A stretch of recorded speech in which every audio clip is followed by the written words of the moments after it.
Hello बच्चों, मैं हूं अराफत खान और मैं लेकर आया हूं आप लोगों के लिए एक न्यू वीडियो जिसमें हम लोग डिस्कस करेंगे कि जो आपके पेपर का सेक्शन ई होता है उसमें जो केस स्टडी क्वेश्चन होते हैं, तो सर ऐसे कौन से इंपॉर्टेंट चैप्टर्स हैं जिससे हम लोगों ने केस स्टडी प्रिपेयर करना चाहिए। बिकॉज हम लोगों के पास टाइम बहुत कम है और ऑलरेडी हम लोग ने काफ़ी टाइम अपना स्पेंड कर दिया है। तो ऐसी सिचुएशन में ये बहुत इंपॉर्टेंट होता है कि कौन कौन से ऐसे चैप्टर को पकड़ा जाए जहां से हम लोग सेक्शन ई के 4 3 12 मार्क्स कवर कर ले। ठीक है, तो उसके लिए देखो मैंने कुछ चैप्टर्स यहाँ पे निकाले हैं जिससे आप लोगों को फॉर श्योर केस स्टडी बनना है इस बार के एग्जाम में। तो ये चैप्टर्स को पढ़ के जाइए, इनसे केस स्टडी के क्वेश्चन प्रैक्टिस करते जाइए। हर चैप्टर से एटलीस्ट 4-5 केस स्टडी आपको प्रिपेयर करनी है सो दैट आपका जो एग्जाम है उसमें जो सेक्शन ई है आप वहां से मार्क्स कवर कर सको। तो देखो कौन कौन से चैप्टर्स हैं। सबसे पहले मैं आपको बोलूंगा कि प्रोबेबिलिटी ये एक ऐसा चैप्टर है जो आपको एग्जाम में केस स्टडी के लिए प्रिपेयर करना ही है। प्रोबेबिलिटी को तो मैं ये तक बोलता हूं कि आप प्रोबेबिलिटी से केस स्टडी प्रिपेयर कर लो और एमसीक्यू प्रिपेयर कर लो, आप इसको बाकी क्वेश्चन आंसर के पॉइंट ऑफ व्यू से पढ़ो ही मत। तो यहाँ से आपके जो इस चैप्टर के 8 मार्क्स है वो निकल जाएंगे। उसके बाद आता है दूसरा chapter, application of derivative, AOD जिसे बोलते हैं हम लोग शॉर्ट में। ये चैप्टर भी ऐसा चैप्टर है जिसपे मैक्सिमम मिनिमम के क्वेश्चन केस स्टडी में आपको फंसने ही है। ठीक है, उसके बाद आता है वेक्टर अलजेब्रा। ये चैप्टर के क्वेश्चन उनने केस स्टडी में सैंपल पेपर में भी डाला है, तो बहुत चांसेस है कि ये चैप्टर से वहां पे उन लोग अभी जो एग्जाम में पेपर आने वाला है उससे भी क्वेश्चन डाले। फिर उसके बाद जो आता है 3 डायमेंशनल ज्योमेट्री। जब से केस स्टडी स्टार्ट हुए हैं तब से यहाँ से क्वेश्चन बन रही है।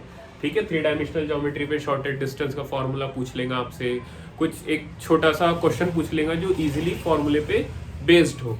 ठीक है, उसके बाद कंटिन्यूटी डिफरेंशिएबिलिटी के भी क्वेश्चन फॉर श्योर एग्जाम में आने ही है कि यहाँ से अगर यहाँ से कहीं से नहीं आया तो फिर वो डालेंगे कंटिन्यूटी और डिफरेंशिएबिलिटी पे से। उसके बाद लास्ट में जो बचता है तो यहाँ पे आपके पास देखो ऑप्शन अवेलेबल है। ऑप्शन इन द सेंस कि आपको ये 5 चैप्टर तो करने ही है केस स्टडी की प्रैक्टिस। 6 नंबर के चैप्टर पे आपकी चॉइस है, आपको अगर इंटीग्रल करना है ये कर लो, एलपीबी करना है ये कर लो, या फिर डिफरेंशियल इक्वेशन करना है तो ये कर लो। ये तीनों चैप्टर पूरे पूरे मत करना, ये 5 चैप्टर तो पूरे करना, और ये 6 चैप्टर में से आपके पास चॉइस है। आपको अगर इजी पड़ता है कि मैं इंटीग्रल के क्वेश्चन बना सकता हूँ केस स्टडी में तो आप वो बनाइए। किसी बच्चे को अगर लग रहा है कि मैं एलपीबी के क्वेश्चन बना सकता हूँ अगर केस स्टडी में तो वो बनाए, और किसी स्टूडेंट को लगता है कि अगर मैं डिफरेंशियल इक्वेशन के क्वेश्चन बना सकता हूँ तो इसके ऊपर भी टोटल आपकी चॉइस लाए करेंगी। ठीक है, यहाँ पे तो ये ऐसे चैप्टर्स हैं जो आपको एग्जाम में बिल्कुल केस स्टडी निकाल के देने ही वाले हैं इस बार। तो ये चैप्टर को अच्छे से बनाओ और इनके क्वेश्चन प्रैक्टिस करके जाओ। मैथ्स का आने का एक ही रास्ता है, वो है प्रैक्टिस। आप जितनी ज्यादा प्रैक्टिस करोगे क्वेश्चन की उतने ज्यादा आपके कॉन्सेप्ट क्लियर होंगे। तो ये था इंपॉर्टेंट चैप्टर का एक वीडियो। ठीक है, तो मिलते हैं न्यू वीडियो में कुछ न्यू टॉपिक के साथ जिसमें हम लोग सेक्शन डी या फिर सेक्शन सी भी डिस्कस कर लेंगे। और वो जो 2 सीरीज हमारी चल रही है कौन कौन सी है, वो एक तो चल रहा है एनसीईआरटी के इंपॉर्टेंट क्वेश्चन जिसका लेटेस्ट वीडियो मैंने डाला ही है, और एक चल रहा है एमसीक्यू सीरीज, उसका भी मैंने वीडियो डाला है।